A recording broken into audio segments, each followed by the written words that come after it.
Okay, so cylindrical coordinate integrals is what we're talking about today. It's really a lot like polar coordinate integrals. Let me just remind you where the idea of doing an integral in polar coordinates came from. The idea was, hey, we've got this idea of polar coordinates. I can think of those formulas, the conversion formulas, turning coordinates with respect to one coordinate system into coordinates with respect to another coordinate system.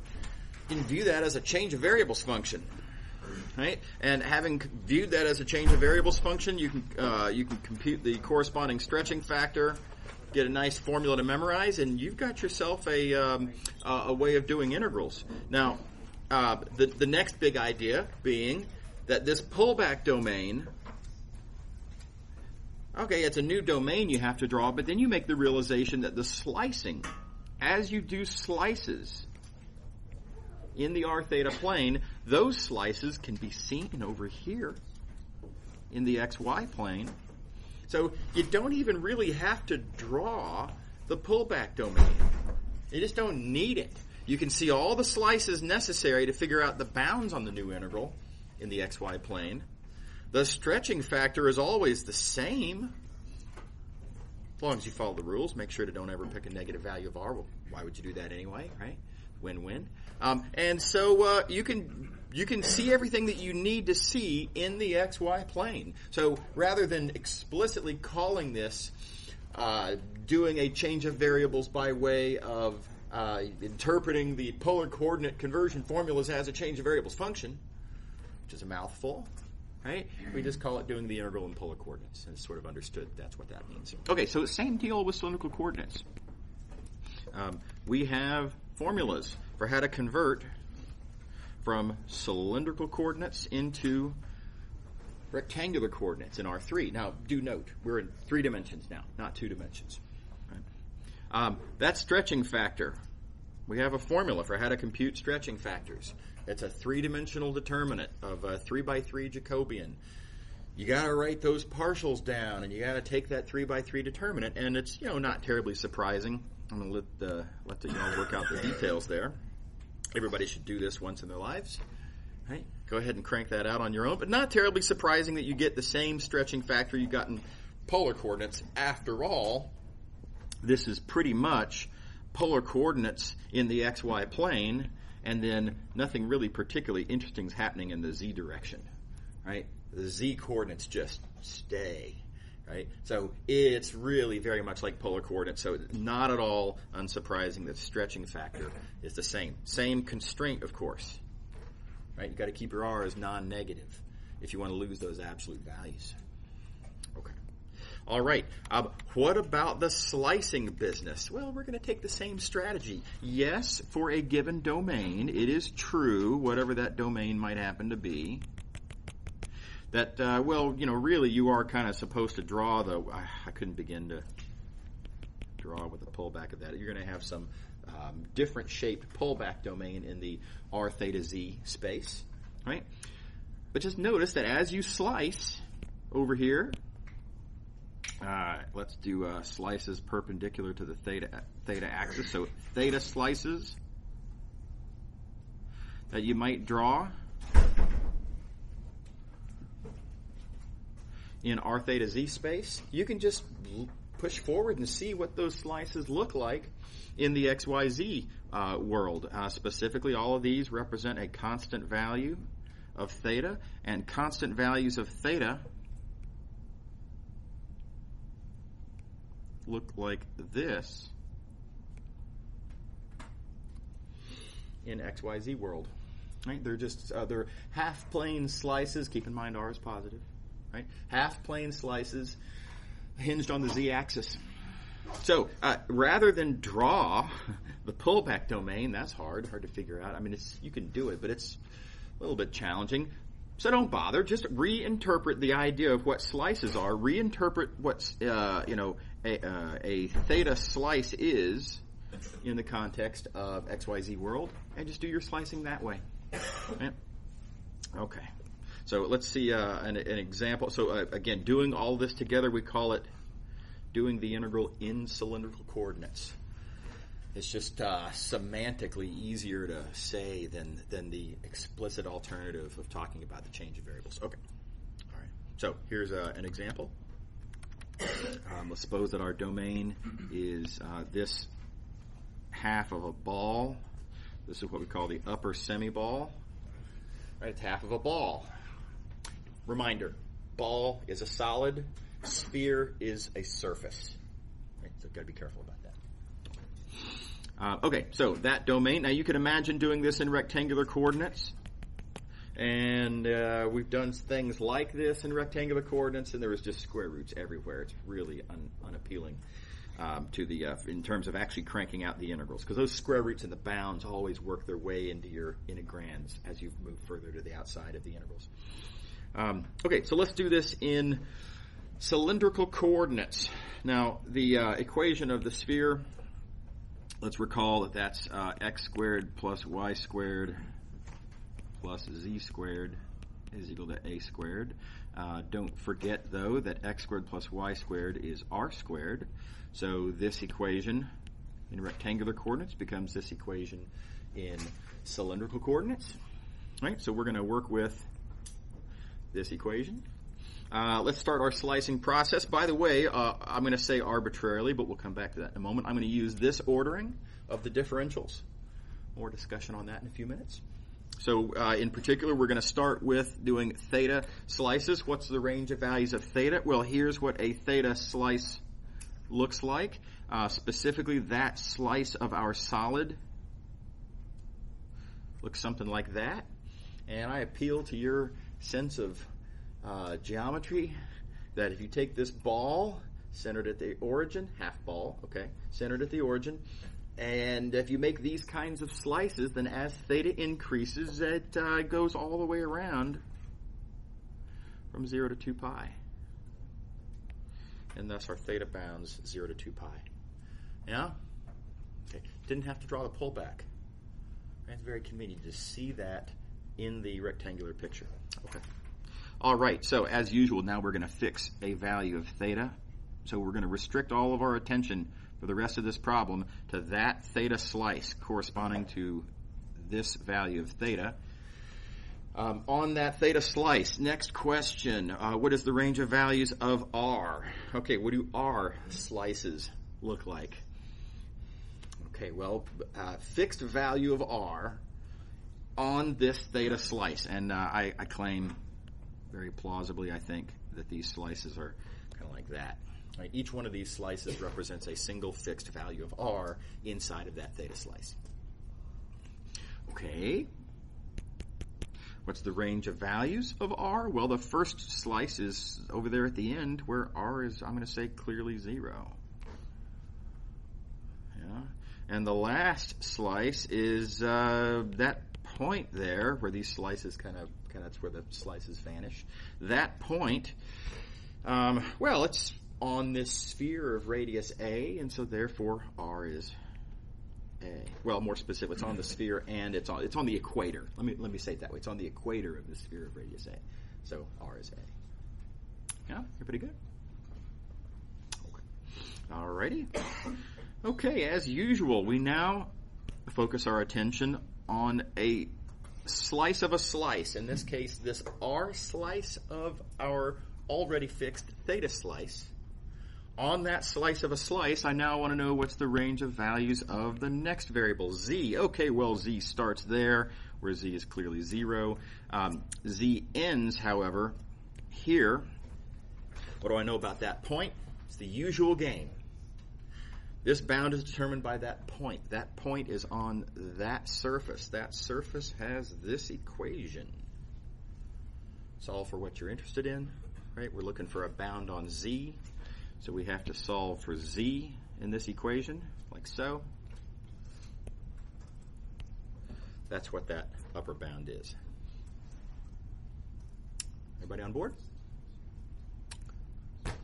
It's really the same thing as, it's just like doing an integral and triple integral in rectangular coordinates. It's just the slices look different. That's really the big difference. And, of course, don't forget your stretching factor. Very, very common mistake. Super, super easy to accidentally I was so busy drawing pictures, thinking about slices. Forgot to just write down. It's always the same. It's so boring, right? It's really easy to accidentally just forget it. You'd be surprised. So please, I'm begging you, don't forget the R. Don't forget the stretching factor. So yeah, dV is that. Your integrand, you just copy over. Of course, you have to rewrite it in terms of the appropriate coordinates. Okay, now, just to switch it up a little bit, I'm going to make a different choice of how to slice here. Let's slice up this exact same domain now, but let's slice it up a different order. Let's slice it up. Here we go. This way. We'll do our DZ slices first. Okay, so Z. What do Z slices look like? Okay, well, Z slices are little discs, like so. Again, buy a sack of oranges if necessary, right? Very convenient. No waste. Eat the evidence when you're done, right? So what's the range of values of Z here? Well, where's the first slice is down here at the bottom, where Z is clearly 0. Right? The last slice, as you do these slices going all the way up, the last slice is that sort of north pole, if you will. And again, this is a semi-ball has radius A, so that points at the north pole. Radius is A, so clearly Z is A. Yeah, okay. All right. Now, so we fix now a value of Z. We restrict our attention now to that value of Z. And on that value of Z, we now want to look at theta slices. So what's the range of values of theta here? Okay, well, what do the theta slices look like? I got to appeal to your geometric intuition. If you take a theta slice of this existing Z slice, keep in mind theta slices are half planes hinged on the Z axis. That slice is going to be a little twig line segment like that. And I appeal to your geometric intuition. It goes all the way around 0 to 2 pi. Yeah? Okay, so now we focus our attention on that theta slice of that Z slice. On that theta slice of that Z slice, what's the range of values of R? Okay, well, R starts at that point. That point's on the Z axis where R is clearly 0.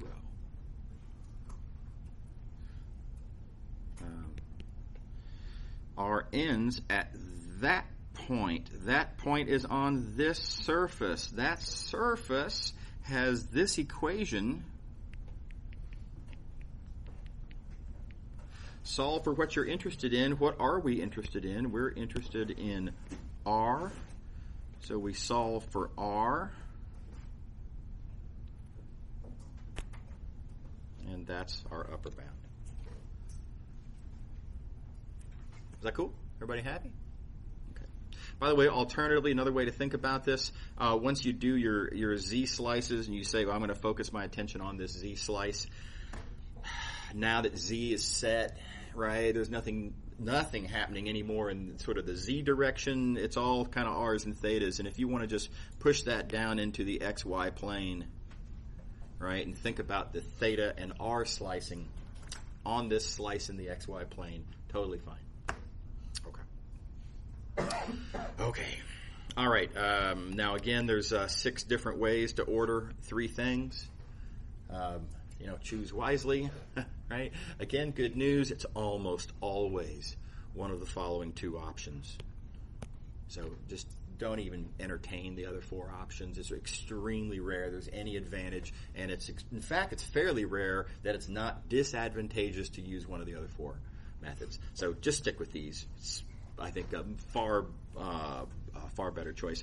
Do notice that these 2 options keep the R and the theta together and in the usual order. The only question is, does the DZ go further to the outside or further to the inside? Again, don't forget your stretching factor. So easy to forget. Looks like I did get it there. Good for me. Yeah. Ready? Good? Okay. All right. Let's see. What have we done here? We've talked about how to use polar coordinates as a change of variables function to create a new way of doing integrals. Then we did cylindrical coordinates. We thought of those as being a change of variables function, giving us a new way to do integrals. You can probably guess what's next.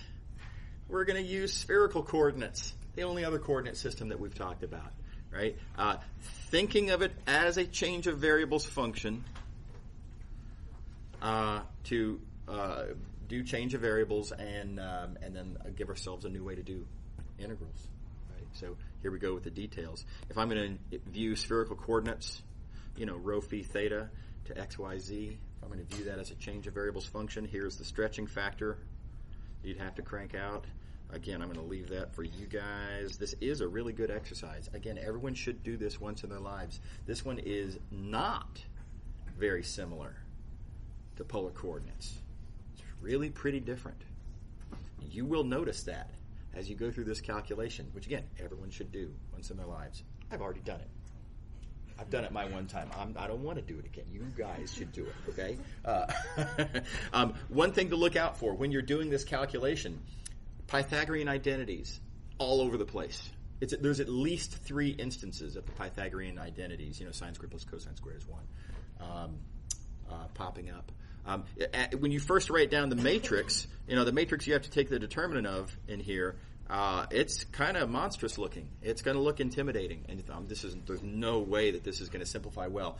But the Pythagorean identities kick in massively. You get this great simplification. And it turns out that your stretching factor is the absolute value of rho squared sine phi. Very compact and convenient. Okay, now, common misunderstanding. Lots of students think, oh, well, in cylindrical coordinates, you need r to be non-negative in order to have the luxury of avoiding absolute values. And, in spherical coordinates, rho is kind of the r, and so there's a temptation to say, okay, I can lose the absolute values as long as I just require rho to be positive. Lots of students come in thinking that. It's complete nonsense. Wild speculation that turns out to be completely wrong. Okay, and let's just think about why that, why would it be just because rho is non-negative? Why does that force this expression here to be non-negative? It doesn't. We couldn't care less what rho does. Rho is getting squared. It can be negative all it wants as far as this formula is concerned, right? What you got to watch out for is sine phi. The requirement that we have to put to make sure the absolute values goes away is that sine phi had better not be negative. And that comes about with phi being between 0 and pi. So that's your rule here. Don't sweat rho. Sweat phi. Everybody on board? Okay.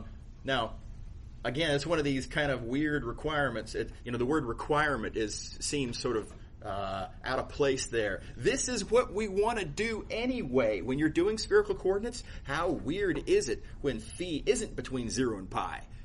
I hate that, right? When phi is between 0 and pi, that's just what seems right and proper. And then you start talking about phi that's negative or phi that's more, it's very confusing, right? So good news, you are required to do exactly what you would like to do anyway.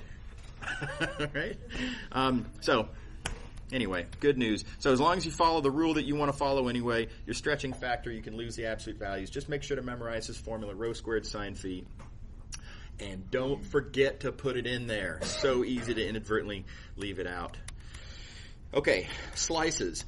Same deal. Yes, we're doing a pullback. Yes, technically there is a pullback domain. Yes, technically it is the pullback domain that we are slicing up while doing change of variables. But just like in the other two cases, slices of these spherical coordinates in rho phi theta space can be interpreted in XYZ world. And so here's, again, theta slices look like that. Constant value of theta, that's what it looks like. Constant value of phi. Well, you got to think it through. Constant value of phi. Phi represents, that angle. And so the collection of points that have that angle off of the z-axis is going to make you a cone. Yeah. And constant value of rho. Points where rho is a constant. Rho is the distance to the origin in XYZ world. So spherical slices. Okay. So just slice in XYZ world. Just keep in mind this is what the word slice means in that context. Okay. Now, you might be worried about the fact that, if visualizing slices, spherical slices of things, that's pretty hard to relate to. I've never seen a knife that can cut a spherical slice, right? And it's kind of non-trivial geometrically to visualize a conical slice, right? So here's the good news. Avoid that. Right? Just don't do it that way. It turns out it's almost always the best choice to do it in this order. Do your theta slicing first, because those are nice, flat, regular, highly relatable slices. Do your phi slicing next, because, keep in mind, we're only doing phi slices because this is the second differential. We're only doing phi slices of the theta slice. And so how does a cone like this intersect our plane, our existing plane? Well, line. Straight. Highly relatable. Right? And then range of values of rho is just a matter of noting sort of first and last points. And so that's just, like that. So very convenient. I don't want to say that this is the only best way to do it. I think if I were to exert some significant effort, I could probably come up with an example of a triple integral where spherical coordinates using a different ordering of the differentials would be better. But it would take significant effort on my part. It's pretty darn unusual. So I'm going to say, I think for the purposes of Math 212, just go ahead and assume that this is the order that you should use. Now, again, as always, don't forget your stretching factor. It's so easy to forget your stretching factor. Volume, dx, dy, dz, is not d rho d phi d theta. And the stretching factor's got to go in there. So don't forget the rho squared sine phi. My encouragement, again, is just to help you avoid the inadvertent. You're going to be so bogged down thinking about slices and slices of slices. It's so easy to get distracted and then therefore forget. My advice is don't ever write this down by itself. Why would you? It doesn't mean anything natural. Why would you write it down? Doesn't make any sense at all to write down d rho d phi d theta by itself. I encourage you to think of this as being a single thing. Rho squared sine phi d rho d phi d theta. Right? Just think of it as a single thing. Write it down all at the same time in the hopes that you will, as a result, not forget the rho squared sine phi. Okay. All right. So, moving along. Here's where it's really important to really take seriously your drawings. Trying to do this in your head is pretty tough, right? If you're really good at visualizing three-dimensionally, I'm not saying you can't do it. I'm saying it definitely makes it harder. Why would you want to? Why would you want to give yourself a disadvantage? So go ahead and make yourself a picture, and make a good picture, right? Make your drawing carefully. Take that a few seconds of time, right, to make a decent picture. Don't make it too small. Common mistake that students make is they'll draw like so here's my sphere. Okay, so let's see here. The sphere is like this, and then here's what my theta slices look like, and there's what a theta slice. And then in that theta slice, I've got to think about what phi does, and oh my gosh, I've got a mess, right? So don't give yourself a teeny tiny picture. Why would you do that? That doesn't make any sense. Go ahead, waste a little bit of paper, right? And draw yourself a nice picture. This one, honestly, is borderline too small, really. Okay. All right. Okay, so here we go. Our domain, ball of radius A centered at, not at the origin, but at this point, 0, 0, A. Okay, that's our domain. Let's think about our slices. Note we're always going to do our slices in this order, so theta slices first. That's what a theta slice looks like, and the way that cuts through this orange, you get that slice. Yeah. Okay. Alrighty. Well, what's the range of values of theta there? Well, theta is going to go, if you will, all the way around. Okay. One way you can think about this is the solid itself kind of encloses entirely around a portion of the z-axis, so the slices are non-trivial all the way around from 0 to 2 pi. Okay. All right. Now, our usual process is to now fix this value of theta and then start thinking about phi slices on this theta slice. And you can do that. You can just use this picture and go from there. It's fine. There's nothing really wrong with that. But just to make it a little bit easier to visualize, what I like to do, what I encourage you all to do, is redraw your picture. Specifically, redraw that theta slice itself. So here it is. There's, sort of looking edge on. If I were looking from sort of over here, right? There's my theta slice. Notice it's like I'm pretending this is an axis. I'm calling it the r-axis because that's the direction that increasing values of r. It's a reasonable little crutch. So let's call that the r-axis, and then this is the z-axis. And so just draw your theta slice on this rz plane. Right? Looking straight on at it instead of trying to, understand how angles look from a different angle. Right? It's very confusing trying to think about what does phi look like when you're looking at it kind of not exactly straight at it, but kind of looking almost edge on. It's just geometrically weird. So it's my little crutch. Redraw the theta slice so you're looking right at it. All right. Now, next question. What's the range of values of phi? Okay, well, let's not forget what phi is. Phi is measured off of the z-axis. So phi slices are these, phi slices of the theta slices are these rays coming out of the origin there. So here we go. Here's what our phi slices look like. And I appeal to your geometric intuition again. You just, got to see this. Pictures help, but you got to, see this geometrically. The last thin little sliver of a slice is going to be down here where phi is pi over 2. Yeah. First slice there at phi equals 0. Okay.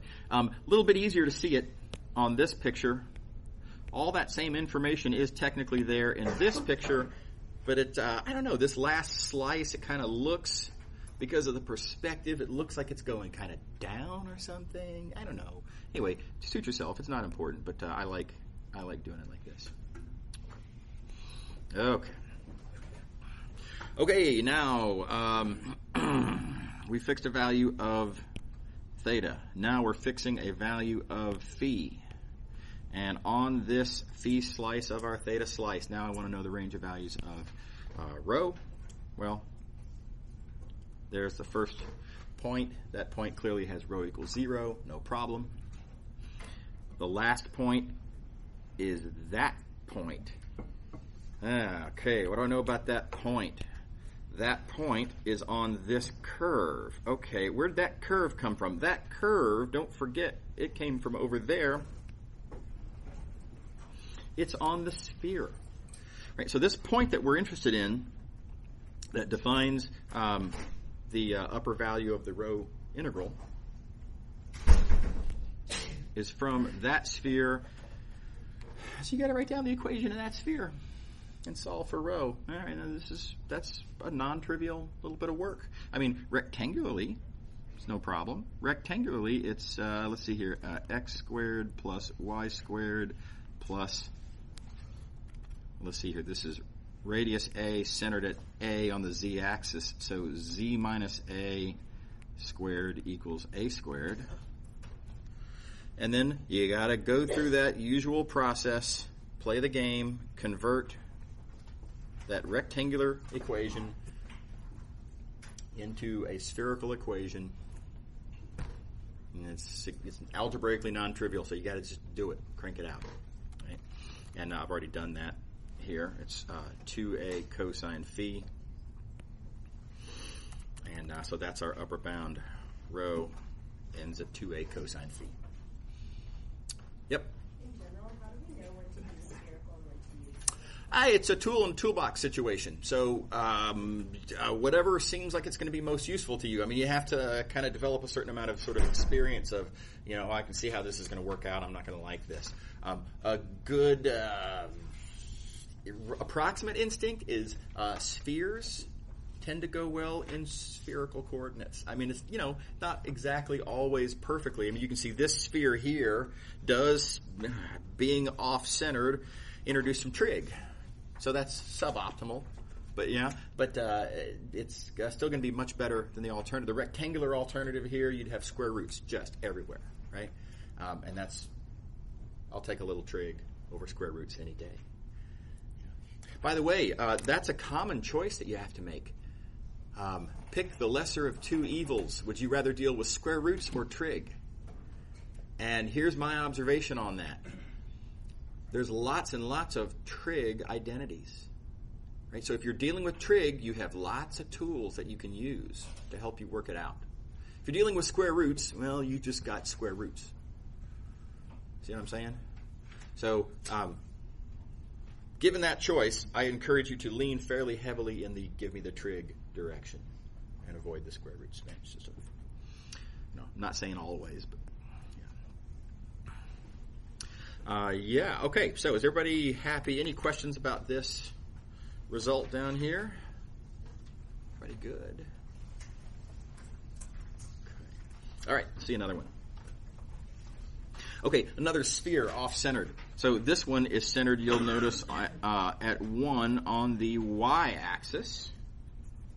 By the way, let me call your attention to how this question was phrased. I didn't describe the domain geometrically. Here I describe the domain algebraically. So you've got to interpret from the... I wanted to be in the highlighter mode.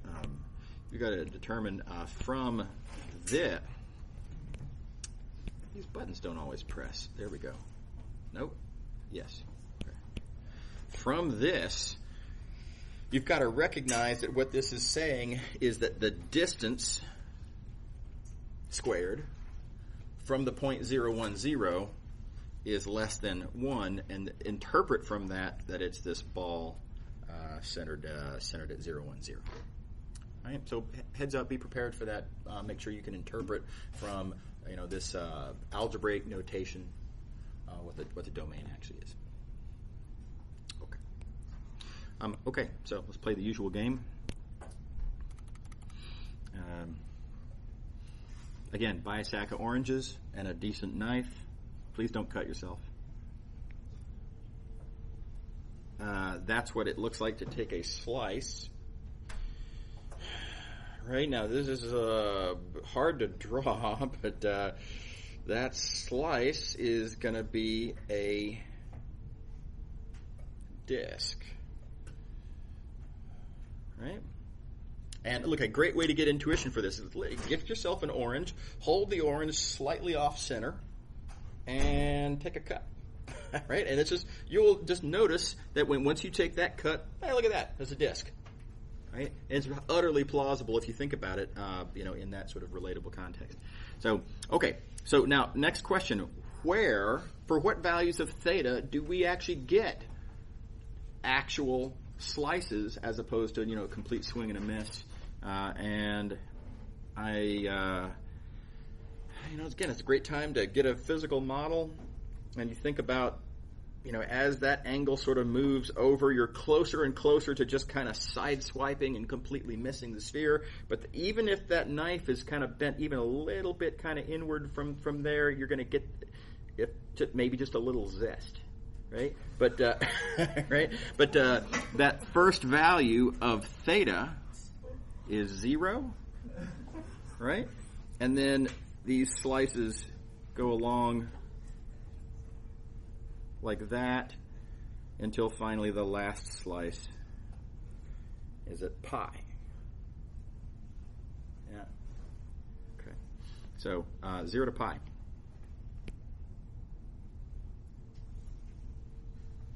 Okay. All right. Okay, now again, as usual, we fix a slice. This is a hard slice to draw and to visualize, so let's take sympathy on ourselves. Let's redraw that slice. Don't forget our, kind of, if you will, R-axis is like that. So there's that R-axis. Our Z-axis, over here like that. So this is what that particular theta slice looks like. Rather than try to figure out what's going on this picture, which is hard to visualize, everything's kind of at an angle. Let's just look at this picture. It's a little bit easier. Right? It's just so much easier to visualize what the slices look like on this picture on the right. So these kinds of slices here are, well, kind of like this. And it's not hard to persuade yourself that 0 to pi.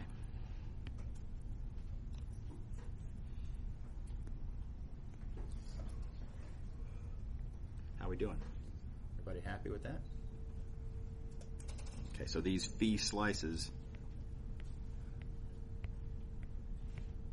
sort of your last one, and everything over here, as when phi is bigger than pi, swing and a miss. There's nothing over there, right? So 0 to pi. Okay. Again, reminder, make sure to give yourself plenty of geometric sort of crutches, right? I mean, draw yourself a nice picture. Redraw the picture in a way that's more convenient in the next step. Don't be a hero. Try to do it all in your head. There's no extra points for doing it in your head. In fact, you could lose points because if I can't follow your thought process, right, I can't give you points for understanding things where there's no evidence of what the thinking was. So the picture is both a great tool for thinking and a great tool for communicating what you understand. Okay. All right, last question as usual. Here's our phi slice of our theta slice. Need to understand what's rho doing. Well, okay, there's the first point. That point's clearly coming from the origin. The origin rho is 0, so the starting bound is easy. Okay. The last one, that point's on that curve, namely that curve, which was on the sphere, which has what I'm going to sloppily call that equation, and by which, of course, I mean with an equal sign, because that's on the boundary of that solid.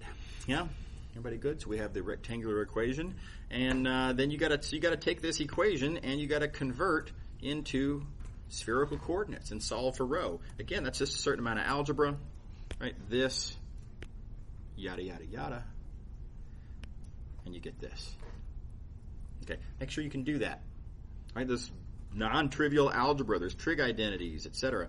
So that's what rho is. And then you'll notice our rho bounds like that. Everybody happy? Okay. Let's see. Oh, yeah, I wanted to warn y'all about one other thing that comes from this example. I forgot to mention this when we were doing this, so let me just very quickly come back to this. Common mistake that students make in coming up with their phi bounds, right? A lot of students thinking sort of it's assumption, interpretation, whatever you want to call it. Well, these phi angles, they're measured off of the z-axis, as measured from the origin, right?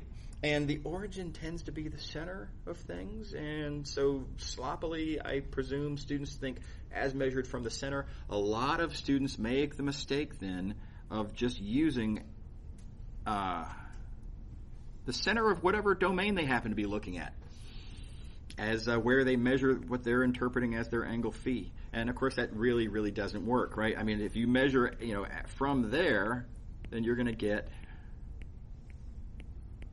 pi, which is wrong for this problem, right? For this problem, measuring, of course, from the origin, got to play by the rules, right? And you get this range of values of phi that ends at pi over 2. Okay, so resist this temptation. Think very carefully about your picture. Don't just reflexively go to the center of whatever round thing you have in your question, right? Make sure you're measuring phi as measured at the origin off of the z-axis. Okay. All right. Okay. One last example. This is a tough one to draw. Note, I'm giving it to you again algebraically. So, I mean, get ready to interpret stuff in this way, yeah.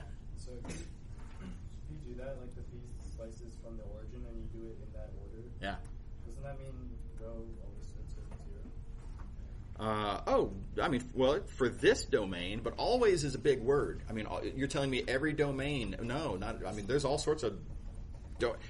For example, here's a different domain. What if my domain were this?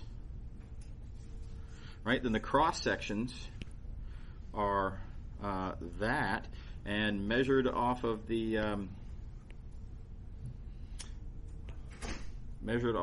z-axis, right? It starts at pi over 2. Right? Does that make sense? The rho value. I'm sorry. The rho value. Oh, the rho value. I misheard you. I'm sorry. Well, no. So maybe your domain is over here like this. Right? The range of values of rho comes from, you look at a slice of a slice, and you got to just look at where does it start and where does it end. Yeah, absolutely. Yep. There are no alwayses in bounds of these kinds of things. Okay, let's see here. Last example.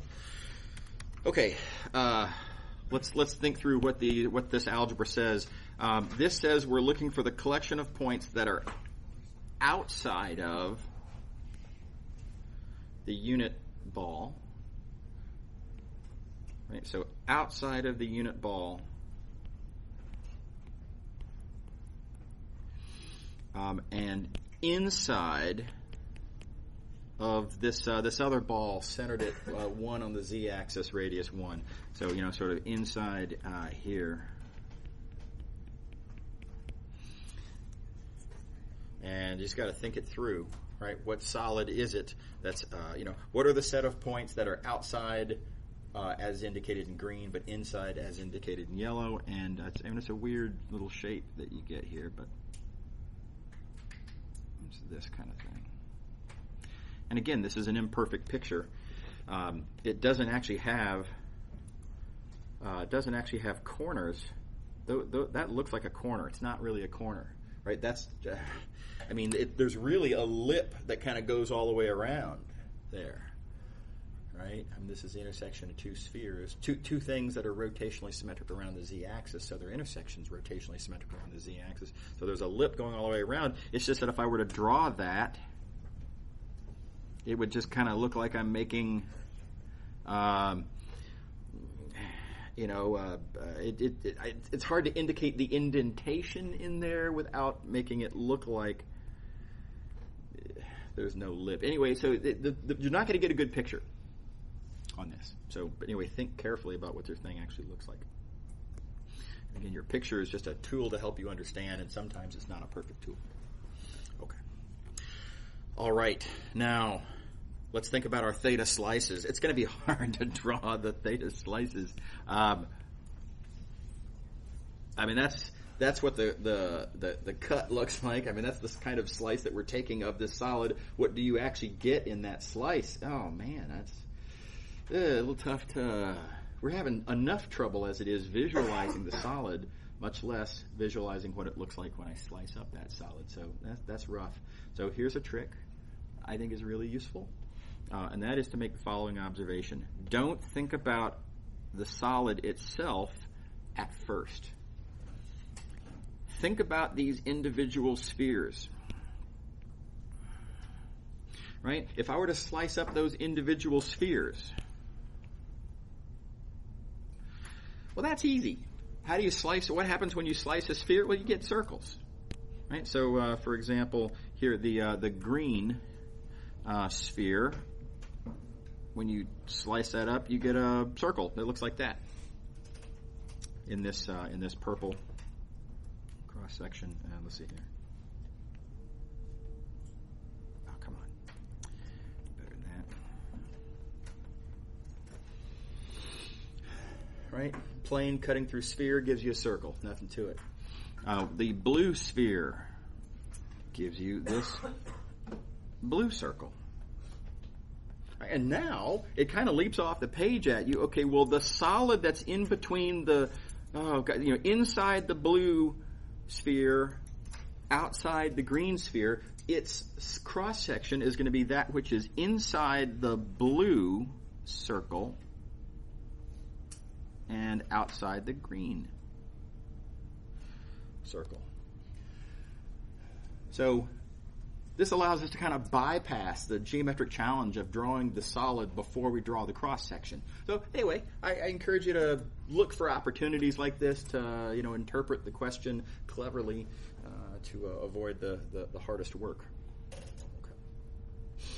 Okay, is everybody on board? Now again, notice I've done my usual trick of I've redrawn my theta slice over here where it's easier to see what's going on, and now having done that, let me just resort to just the picture here. Okay, so let's think about the range of value. Oh, first of all, what's the range of values of theta? Well, again, this kind of goes all the way around, so 0 to 2 pi.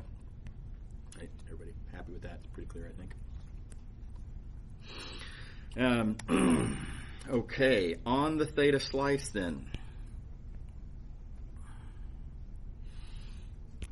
Don't forget, here's what phi slices look like. And, you look at the picture, and it's going to end there, and everything down here is already a swing and a miss. Right? Because it stops where these two circles intersect, and they intersect above the x-axis there, or the r-axis there. Everybody see that? Really helpful to have a picture. Don't try to do this one in your head, right? I mean, you got to have a picture to help you see these things.